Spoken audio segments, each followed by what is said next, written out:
माता जी स्टार्ट। ओम अज्ञानतिमिरान्धस्य ज्ञानञ्जनं शलाकया चक्षुरुन्मीलितं येन तस्मै श्रीगुरुवे नमः। श्रीचैतन्यमनोभीष्टं स्थापितं येन भूतले स्वयं रूपा कदा मह्यं ददाति स्वपदान्तिकं। नमो विष्णुपादाय कृष्णप्रेष्ठाय भूतले श्रीमते भक्तिवेदान्त स्वामिनिति नामिने। नमस्ते सारस्वते देवे गौरवाणी प्रचारिणे निर्विशेष शून्यवादी पाश्चात्य देशतारिणे। जय श्री कृष्ण चैतन्य प्रभु नित्यानंद श्री अद्वैत गदाधर शिव सादि गौर भक्त हरे कृष्ण कृष्ण कृष्ण हरे हरे, हरे राम राम राम हरे हरे। सभी के चरणों में दंडवत प्रणाम। तो 2-3 जपा टॉक से हम क्या कर रहे हैं, हम मन के बारे में बात कर रहे हैं कि मन की सहायता से हम जप कैसे करें, है ना। तो ये एक पूरे सीरीज की तरीके से हो गया कि मन की सीरीज हो गई है। और लास्ट टाइम हमने कुछ 5 कीज के बारे में बात की थी कि by using those 5 keys how to improve our जपा, है ना। उन कीज को यूज करके हम अपना जपा कैसे स्ट्रॉन्ग कर सकते हैं, उसमें हम मन की सहायता भी ले रहे हैं, है ना। तो हमने देखा कि मन हमारे सूक्ष्म शरीर का एक हिस्सा है जिसकी उत्पत्ति सतोगुण से हुई है, नॉट फ्रॉम रजोगुण। इसकी उत्पत्ति हुई है सतोगुण से। और अगर हम मन को काउंसलिंग करें, है ना, मन को अपने थोड़ा थोड़ा उस पर अधिकार जमाए, तो क्या होगा कि वापस से सतोगुण में जाएगा और यही मन जप करने में हमारी सहायता करेगा। तो मैं बहुत ही प्रिसाइज वे में पहले वो 5 कीज आपको याद दिलाना चाहूंगी, क्योंकि वो ही की हम आगे भी यूज करने वाले हैं। तो सबसे पहली की जो थी वो क्या थी कि हमें जप करना है। जप तो करना ही है, किसी भी परिस्थिति में जप करना है, क्योंकि कैसा भी किया हुआ जप हमें हमारे लिए लाभकारी ही होता है। तो ये तो फर्स्ट की थी। सेकंड की क्या थी, वो भी बहुत इंपॉर्टेंट की है। वो क्या है कि उस एक टाइम पे, उस एक मनके पे वो ही एक महामंत्र सुनना है। बाकी ना तो आगे वाले मनके से मतलब है ना पीछे वाले, बस उसी एक मनके पे महामंत्र सुनना है। तीसरा की क्या थी, तीसरी ही बहुत इंपॉर्टेंट की है ये भी, क्योंकि ये भी हम आगे यूज करने वाले हैं। ये था दृढ़ संकल्पित होना, है ना, एकाग्रता। तो ये जो एकाग्रता और दृढ़ संकल्प है, ये आपस में जुड़े हुए हैं और ये मन की हेल्प करेंगे जपा करने में, है ना। चौथी क्या थी कि मन कहीं भी भागे हमें उसे पकड़ के लेके जाना है। और ये जो मन में जो ट्रेन ऑफ थॉट्स चलेंगी, इसे हमें टच नहीं करना है, उनके साथ भाग नहीं जाना है, बस उसको ऑब्जर्व करना है और वहीं से उसे पकड़ के लाना है। और फोर्थ की हमारी क्या थी कि हमें अपने जप से अनासक्त रहना है। कभी हम बहुत अच्छा जप करते हैं तो इसका मतलब ये नहीं कि हमारे मन में अहम भाव आ जाए। और अगर मैंने बहुत ही बुरा जप किया, मान लीजिए मेरी लाइफ के 5 या 10 साल बुरे जप में बीत गए, है ना, तो अब मुझे अपनी भर्त्सना नहीं करनी है ये कह के कि हाँ मैं तो यूजलेस हूं, मैं कुछ नहीं कर पाई और ये सब हो गया। क्योंकि भर्त्सना करने से कहीं ना कहीं हम हमारा जो मनोबल है वो डाउन होता है। क्योंकि मैं पीछे के 5-10 साल जाके, उन 5-10 सालों में जाके अपनी वो मालाएं मैं सुधार नहीं सकती, लेकिन आने वाली जो मालाएं हैं उनको मैं अच्छा करने का प्रयत्न जरूर कर सकती हूँ। तो ये कुछ 5 कीज थी टू इम्प्रूव आवर जपा, है ना। तो इन्हीं से हम आगे बढ़ रहे हैं। तो आप देख रहे हैं कि धीरे धीरे हम क्या कर रहे हैं, मन की काउंसलिंग कर रहे हैं। जैसे कि एक बिगड़ैल बच्चा होता है, उसको एक काउंसलिंग की जरूरत होती है। जब वो बहुत बिगड़ जाता है, माँ बाप की नहीं सुनता, तो हम उसे काउंसलर के पास लेके जाते हैं, उसकी धीरे धीरे काउंसलिंग होती है। तो आपको अभी पता नहीं चल रहा है, लेकिन धीरे धीरे काउंसलिंग हो रही है। और ये कौन कर रहा है, हरिनाम प्रभु तो कर ही रहे हैं, लेकिन इसमें हमें भी उनका साथ देना है। तो इसमें क्या है कि जो हमारे संत गण हैं वो क्या बोलते हैं कि अगर 10 मिनट भी हम माला लेके बैठते हैं, अगर 10 मिनट भी हमारा मन भक्ति में लग रहा है, तो समझ लीजिए कि आपने बहुत लंबी जर्नी तय कर ली है, बहुत लंबी यात्रा आपने कर ली है। कि मन आपको, आपके ऊपर, आपका एक अधिकार हो गया है मन के ऊपर। वो एटलीस्ट 10 मिनट तो वो माला लेके बैठ रहा है। तो आप बहुत बड़ी जर्नी पे एक आगे निकल चुके हैं और निकलने वाले हैं, जिसका अभी आपको आइडिया नहीं है। इसलिए अपनी भर्त्सना मत करिएगा, अपने मनोबल को डाउन मत करिएगा, है ना। आप क्या देखेंगे, धीरे धीरे जब आपका एक अधिकार मन पे होता चला जाता है काउंसलिंग देने के साथ साथ, तो वो बच्चा आपकी सुनने लगता है। इसी तरीके से मन भी आपकी सुन रहा है कहीं ना कहीं, पर आपको अभी पता नहीं चल रहा है। तो वो क्या हो रहा है कि मन के संकल्प और विकल्प धीरे धीरे खत्म हो रहे हैं।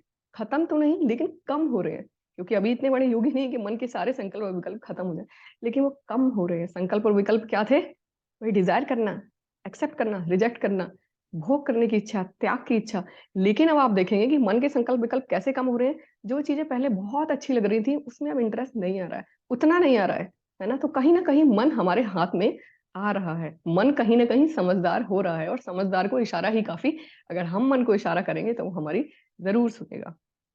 और प्रभुपाद जी क्या कहते हैं कि ये जो मंत्र है, ये जो नाम प्रभु है, इनमें अपार शक्ति है, इनमें अपार सामर्थ्य है। जैसे कि अग्नि में एक दाहिका शक्ति होती है, उसको बच्चा छुए, अपराधी छुए, निरपराधी छुए, वो उसको जलाएगी ही। उसी प्रकार से क्या होगा, ये जो नाम प्रभु हैं, ये अपना असर दिखाएंगे ही। हम भाव से करें, कुभाव से करें, मन से करें या बिना मन के करें, पर नाम प्रभु अपने आप को रिवील करेंगे ही, वो अपनी कृपा हम पे बरसाएंगे ही। लेकिन अभी हमारी स्टेज क्या है, हमने क्या कर रखा है कि हम एक कमरे में बंद हैं। सूर्य की किरणें आने की, प्रवेश करने की उस कमरे में बहुत कोशिश कर रही है, नाम प्रभु अपना जो प्रभाव है वो दिखाने की कोशिश कर रहे हैं। लेकिन हमने क्या किया है, सारे खिड़की दरवाजे को बंद कर रखा है और सोच रहे हैं कि मैं कुछ नहीं कर पा रहा हूँ। लेकिन इट्स ए स्लो प्रोसेस, ये धीरे धीरे संभव है।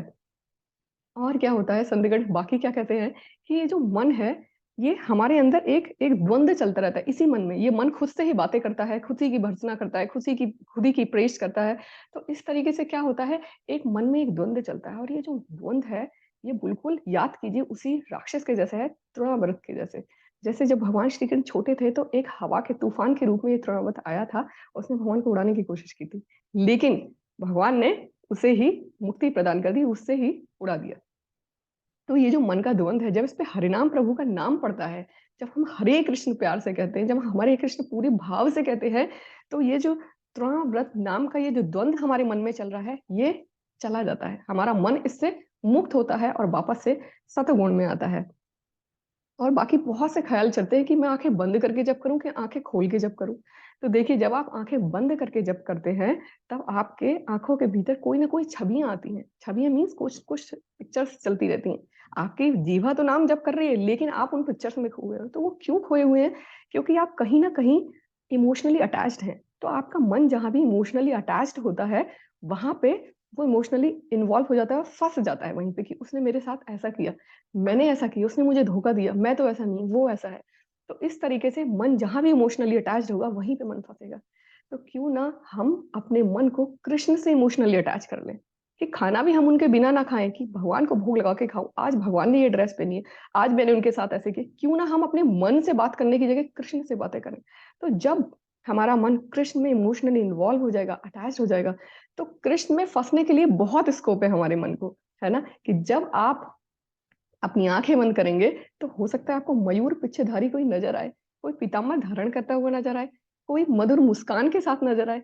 तो जब ऐसा होने लगेगा, तो आपका मन इन सब चीजों में जरूर कहीं ना कहीं फंसेगा, है ना। तो खुद को कृष्ण के साथ इमोशनली अटैच होने की जरूरत है, हमें वो बॉन्ड बनाने की जरूरत है ना। और कभी कभी क्या होता है, फिर हम सोचते हैं कि नहीं नहीं, ये चीज गलत है, अब मैं आंखें खोल के जब करता हूँ।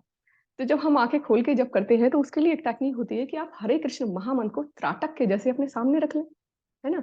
क्योंकि जीवा तो, जो ये एक ज्ञानेंद्री है, ये तो अपना काम कर रही है, ये तो हरे कृष्ण महामंत्र ले रही है, कान में और आंखों में प्रॉब्लम है। तो हमें अगर त्राटक की तरह हम हरे कृष्ण महामंत्र को अपने सामने लगा लेंगे, जहां भी हम जब करते हैं हमारे सामने लगा लें। मान लीजिए आप बंद आंखों से आपने आंखें खोली, तो आपके सामने नजर क्या आया, आपको वही कृष्ण शब्द नजर आ रहा है। और ये जो शब्द है, ये जो श्रवण है, ये आपके चित्त पे गहरा प्रभाव डालते हैं। जैसे ही मैं कृष्ण कहूंगी, वैसे ही क्या हो जाएगा, आपको मयूर पिच्छधारी नजर आने लगेगा, पीला पीताम्बर नजर आने लगेगा, वो मोरपंख नजर आने लगेगा। तो शब्द में बहुत ताकत है। तो अगर हम ऐसा त्राटक के जैसे सामने रख सकते हैं, तो हम एक माहौल के जैसे बना सकते हैं। जब हम लाइब्रेरी में सब जाते हैं, तो हम कुछ ना कुछ पढ़ने के उद्देश्य से ही जाते हैं, क्योंकि वहां का माहौल ही इस तरीके का होता है ना। हम पढ़ के ही वापस लौटेंगे, नहीं तो हमारा मन नहीं लगेगा, तो हम वापस आ जाएंगे, लेकिन वहां जाके अपना टाइम वेस्ट नहीं करेंगे। तो इसी तरीके से जो हम जूम डिवोटी हैं, हम क्या करते हैं, अपना कैमरा ऑफ कर लेते हैं। लेकिन कुछ जो सिंसियर डिवोटी हैं, जैसे कि इसमें हमारी सुप्रीता माता जी हैं, वो हमेशा कैमरा ऑन करके जब करती है, वो एक माहौल बनाती है। वो तुलसी महारानी जी के सामने जब करती है, उनका लैपटॉप खुला होता है, परिस्थिति कोई भी हो, सर्दी हो गर्मी हो, उनका कैमरा ऑन रहता है। लक्ष्मीनारायण प्रभु जी भी ऐसा ही करते हैं कुछ कभी कभी। तो उससे क्या होता है कि जब हमारी निगाह उस कैमरे पे पड़ती है, तो हम सोचते हैं, हम हमारे अंदर एक अवेयरनेस आती है। हमारा जो अपसेंट माइंड से हम जब कर रहे हैं, वो अवेयरनेस में बदलता है कि जब माता जी इतने अच्छे से जब कर रही है, तो आखिर मैं माला लेके क्यों बैठी हूँ, मुझे भी अपना जब अच्छा करना है, मुझे अपना टाइम वेस्ट नहीं करना है। तो जब हम आंखें खोल के जब करते हैं, तो हमें एक माहौल बनाने की जरूरत होती है कि हम ऐसा रखें कि आंखों के सामने कृष्ण ही दिखे हमें, या तो उनकी कोई कोई छवि हो, या फिर वो कृष्ण हरे कृष्ण महामंत्र पूरा हो, जो आंखें खोलते ही हमें असर हो। क्योंकि जब हम ऐसा करेंगे, तो हमारी जीभा, जो हमारी एक ज्ञानेंद्रिय, वो भी अपने काम में लगी हुई है, हमारे कान कृष्ण शब्द को सुन रहे हैं, और हमारी आंखें उसको एब्जॉर्व कर रही हैं। तो हमारी ये तीनों ज्ञानेंद्रिय जो है, वो श्रवण कीर्तन और स्मरण में लगी हुई है ना। अभी क्या है कि हम हमारे अंदर बहुत ही संशय रहता है ना? कि ऐसा तो नहीं ये श्रवण, कीर्तन और स्मरण से ही मेरा काम हो जाएगा, कुछ और तो नहीं करना? क्या वास्तव में हरे कृष्ण महामंत्र में इतनी सामर्थ है, ये मुझे भगवत धाम पहुँचाएगा? तो इस तरीके के संशय बहुत आते हैं। और भगवान भगवद गीता में क्या कहते हैं कि संशय आत्मा विनिश्चति, कि जो भी आत्मा संशय करती है अंत में उसका विनाश ही होता है। तो हमें इसके लिए हमें क्या करना है? हमें अपने आचार्यों से प्रेरणा लेनी है। वो हमारे लिए आखिर क्यों पूजनीय है हमारे आचार्य? वो इसलिए पूजनीय है क्योंकि आज जहाँ पे हम फँसे हुए हैं, वहाँ से वो निकल चुके हैं। जहाँ पे काम, क्रोध, लोभ, मोह, मत्सर में हमारी हार हो रही है, वहाँ पे वो जीत चुके हैं। और आज जिस जर्नी पे भक्ति माँ की इस जर्नी पे हमने चलना स्टार्ट किया है, उसी जर्नी से होके उन्होंने भगवत प्रेम प्राप्त किया है और वो भगवत धाम को जा चुके हैं। पर क्या फॉलो करके? ये स्टैंडर्ड प्रोसीजर फॉलो करके, श्रवण, कीर्तन और स्मरण का यही प्रोसीजर फॉलो करके वो जा चुके हैं। तो उस चीज से हमें प्रेरणा लेनी है और अपने मन को एक काउंसलिंग देनी है कि हेमंत, जो तुम कर रहे हो इस टाइम ये ठीक है, जो कर रहे थे वो ठीक नहीं था, है ना? क्योंकि हम सब लोगों को एक कॉमन बीमारी है ना? हम सबको एक कॉमन डिजीज है। किस चीज की डिजीज है? वो है माया की बीमारी, अविद्या की बीमारी। और उस कॉमन डिजीज का सिर्फ एक कॉमन मेडिसिन है, स्टैंडर्ड मेडिसिन है। वो क्या है? हरे कृष्ण महामंत्र का जप और उसके साथ साथ श्रवण, कीर्तन, स्मरण करना। और इट्स साइंटिफिक, क्योंकि वही काम करके वो भगवत धाम जा चुके हैं। तो हमारे पास एक प्रूफ भी है, तो हमारे मन में वो संशय आना नहीं चाहिए। और धुरजन दास प्रभु जी क्या कहते हैं कि मन को हरिनाम का आलिंगन करने दीजिए, आलिंगन करने दीजिए, मन को हरिनाम को हग करने दीजिए। उसका मतलब क्या होता है कि हमारे मन को सारे विचार, जब जब तृणावत नामक एक द्वंद हमारे मन से चला जाता है, तो क्या होता है? हमारा मन हरिनाम को आस्वादन करने लगता है, उसको relish करने लगता है, जिससे और भी जितनी भी हमारे मन की गंदगियां होंगी वो उसमें हरे राम प्रभु प्रवेश करते हैं हमारे हृदय में। कैसे? हमारे जीवा के माध्यम से, आंखों से हम देख रहे हैं हरे कृष्ण महामंत्र त्राटक के जैसे, कानों से हम सुन रहे हैं, जीवा से बोल रहे हैं। तो हर इन तीनों ज्ञानेंद्रियों से कृष्ण हमारे हृदय में प्रवेश कर रहे हैं। और कृष्ण इतने प्यारे हैं, वो इतने डाउन टू अर्थ है अपने भक्त के लिए, कि हमारे गंदी, जो हमारे हृदय की ये मलिनता है, उसको भी झाड़ू से लेके ये साफ करने का काम करते हैं। कितनी बड़ी बात है! भगवान श्री कृष्ण जैसा कौन होगा कि वो साफ भी करने को तैयार है। हमारी मलिनता भी एक माँ के जैसे, एक मलिन बच्चे को जैसे माँ एक साफ करती है, वैसे भगवान इसे साफ भी करने को तैयार है। पर प्रॉब्लम क्या है कि सारे खिड़की दरवाजे हमने बंद कर रखे हैं, हम उनकी कृपा को अभी समझ नहीं पा रहे हैं।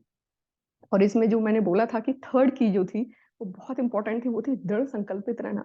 कोई भी परिस्थिति हो, कुछ भी हो जाए, लेकिन जब मुझे नहीं छोड़ना है। भले मैं एक ही माला क्यों ना करूं, लेकिन मुझे जब बिल्कुल नहीं छोड़ना है।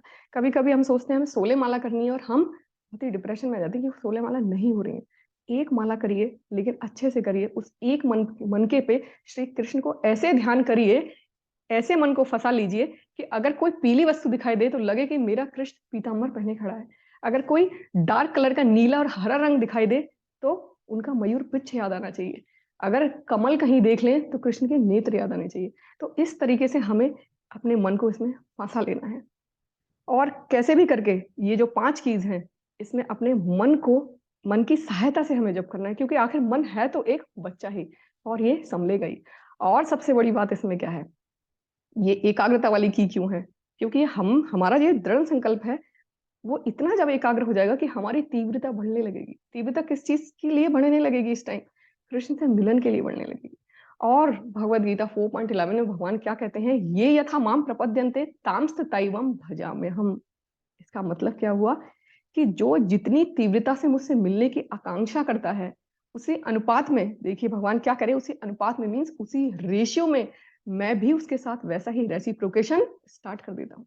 अगर हमने भगवान से मिलने की बहुत अधिक इच्छा है, बहुत तीव्र इच्छा है, जिस लेवल से बढ़ती जा रही है, मान लीजिए 10 के रेशियो में आ गई, तो भगवान भी 10 के रेशियो में ही आपके साथ रेसिप्रोकेट करने की कोशिश करेंगे।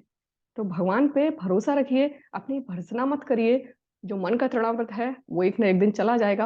वो जो 5 कीज हैं टू इम्प्रूव योर जपा, उसको इंक्लूड करना शुरू करिए डे बाई डे से, है ना? हर चीज को महसूस करिए, क्योंकि मन आखिर आया तो सतोगुण से ही, और वापस से जैसे ही सतोगुण में जाता है, ये हमारा मित्र बनता है, ये हमारी हेल्प करता है जपा करने के लिए। तो हम भी भगवान से ऐसी प्रार्थना करेंगे कि भगवान, मेरे मन का जो तृणाव्रत है वो कहीं ना कहीं चला जाए, वो उसे मुक्ति प्रदान करो। तो इसी के साथ हरिनाम प्रभु की जय, श्रीला प्रभुपाद की जय। हरे कृष्णा। सभी को मेरा दंडवत प्रणाम।